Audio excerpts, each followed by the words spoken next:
जब आए सुदामा जी, देखिए भगवान भक्त के बस में होते हैं। द्रौपदी का पत्र, द्रौपदी मैया का पत्र, द्रौपदी मैया भगवान की उंगली कटी थे, थोड़ा वस्त्र बांधे थे ना, और भगवान आकर के वस्त्र का इतना व्यवस्था कर दिए थे कि क्या कहा जाए। तो भगवान का अगर धर्म करेंगे तो कभी निरर्थक नहीं जा सकता है। इसीलिए द्रौपदी का पत्र, गजेंद्र का पुष्प और सबरी का फल, राजा रंति देव का जल भगवान पिए, भगवान प्रसन्न हो गए। इसीलिए भगवान को भाव चाहिए, प्रेम चाहिए, और कुछ नहीं चाहिए। भगवान यही देखते हैं। और जैसे ही सुदामा जी जब आए ना, तो देखे जहां पे महल, जहां घर था वहां बड़ा सुंदर महल बना हुआ है। सुदामा जी तो डर गए कि लग रहा है ये भी जो झोपड़ी थी कोई ये भी ले लिया, अपना घर बना लिया। कहीं कोई बात नहीं, अब हम कहीं दूसरी जगह रहेंगे, लेकिन हमारी पत्नी और पुत्र कहाँ चले गए। तब तक सुशीला जी देखी और बुलाई, कही आइए स्वामी, हम लोग का ही मकान है, भगवान की कृपा से मिला हुआ है, हजारों दास दासिया। लेकिन सुदामा जी ने कहा कि नहीं, हम इस घर में नहीं जाएंगे। कहीं कहीं प्रमाण मिलता है कि आकर के भगवान समझाए हैं कि नहीं, आप जाइए, इस घर में रहिए, भगवान की कृपा से घर मिला हुआ है। तब जाकर के सुदामा जी उसमें रहने लगे पति पत्नी सहित। अब सूर्य ग्रहण का समय था, ब्रजमंडल छोड़े हुए भगवान को 100 वर्ष हो चुका है।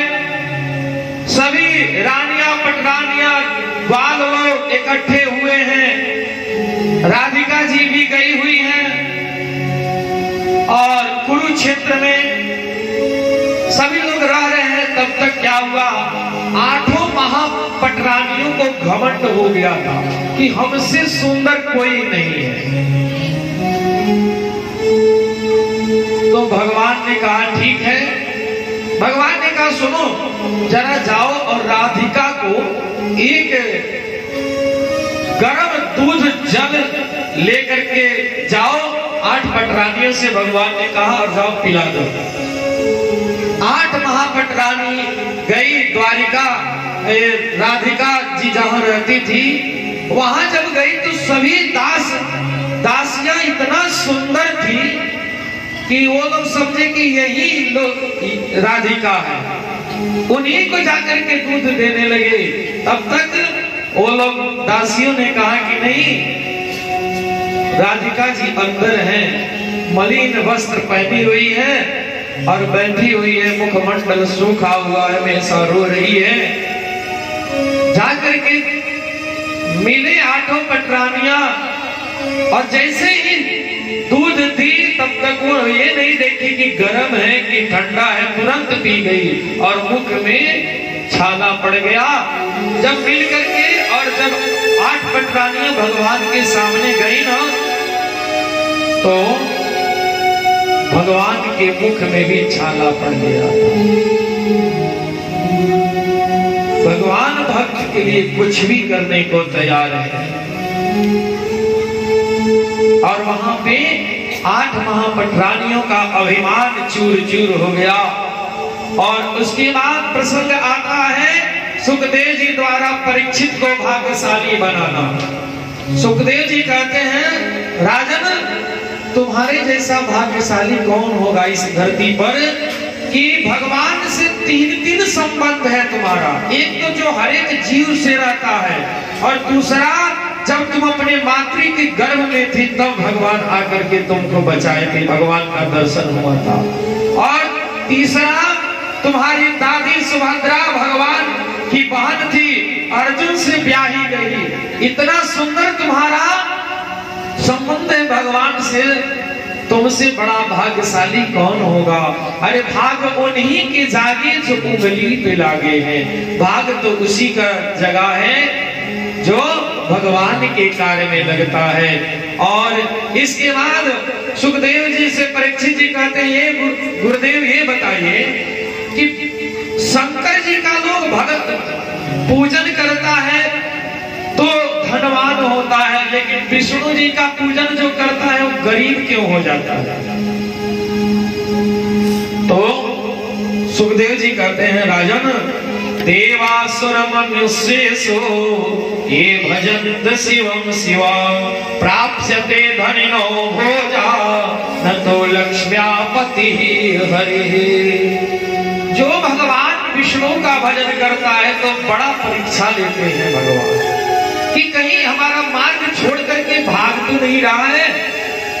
जैसे आप भजन करिएगा तैसे ही भगवान पहला काम करेंगे, तस् वृत्तिम हराम्यहम्। विष्णु महापुराण में लिखा है जो विष्णु भगवान का पूजन करेगा उसका हरण वृत्ति हरण कर लेंगे भगवान। धन धीरे धीरे कम हो जाएगा, परिवार से दूरी बढ़ने लगेगा, हित कुटुंब लोग भी नहीं मानेंगे। अगर तब भी भगवान का भजन करते रहे तो जो चाहेंगे सो मिल जाएगा। अब भोले बाबा का पूजन करेंगे, जो मांगेंगे तुरंत दे देते, जाओ तथास्तु। एक बार क्या हुआ, शकुनी का पुत्र भस्मासुर आया, केदार खंड में तपस्या करने लगा, अपना सिर धड़ काट करके चढ़ाने लगा, एक एक अंग, केवल सिर बचा हुआ था वो भी काट कर चढ़ाने का प्रयास किया। तब तक बाबा प्रकट हो गए, कहे वरदान मांगो। भस्मासुर ने कहा मुझे ऐसा वरदान दीजिए कि हम जिसके सिर पर हाथ रख दो जल करके भस्म हो जाए। बाबा ने कहा जाओ तथास्तु, ऐसा ही होगा। और लेकिन ये भस्मासुर ने कहा कि ये बताइए कि ये परीक्षा तो ले ले कि आपका वरदान काम कर रहा है कि नहीं कर रहा। अगर नहीं करेगा तो फिर वरदान ले लेंगे आपसे। तो चारों तरफ देखा, कोई दिखाई नहीं दिया, तो बाबा के ऊपर ही हाथ रखने के लिए तैयार हो गया। अब बाबा तो कहे कि हमारे ऊपर रख देगा तो हम भी चले जाएंगे, जल भर भस्म हो जाएंगे। भागने लगे, तब विष्णु भगवान माया का रूप धारण कर आए तो भस्मासुर को कहे कि सुनो, सुंदर स्त्री का रूप धारण करके आए, कहे कि सुनो एक हाथ सिर पर रखो और कमर पे रख करके डांस करो। जैसे ही डांस किया थोड़ा जल करके भस्म हो गया, उसका भी उद्धार हुआ। अब आगे यहाँ से क्या होता है कि देखिए, आपको हम बताए थे कि 3 काम जरूर करना चाहिए। कौशिकी संहिता में लिखा है यैना सतम भागवतम पुराणम नाराधितो जय पुरुष पुराण और दुतम मुखे नैव धरा मराणा तेसाम वृथा जन्म गतम नराणा। जो इस धरती पर आया है वो संकल्पित रूप से एक बार भागवत महापुराण की कथा जरूर सुन ले। कौशिकी संहिता के श्लोक संख्या 32 में लिखा गया है। और दूसरा काम, साल में चाहे हर एक महीना विष्णु भगवान का एक बार पूजन अपने घर में जरूर करना चाहिए। और ऐसे तो हर एक महीना नहीं तो साल में एक बार ब्राह्मण का जूठन अपने घर पर गिरवाना चाहिए। अगर ये तीनों काम जो नहीं किया, तेसाम वृथा जन्मगतम नराणा, उस मनुष्य का इस धरती पर आना ही बेकार हो गया। अब यहीं से कथा आती है। अब भगवती यहीं से 12 स्कंद में प्रवेश कर रही है। बोलिए श्रीमद् भागवत महापुराण की। भगवान का बहुत लंबा चौड़ा परिवार हो गया है। ये भगवान से एक बार आकर के नारद जी कहे कि प्रभु अब आपका समय हो गया है, अब आपको चलना चाहिए। तो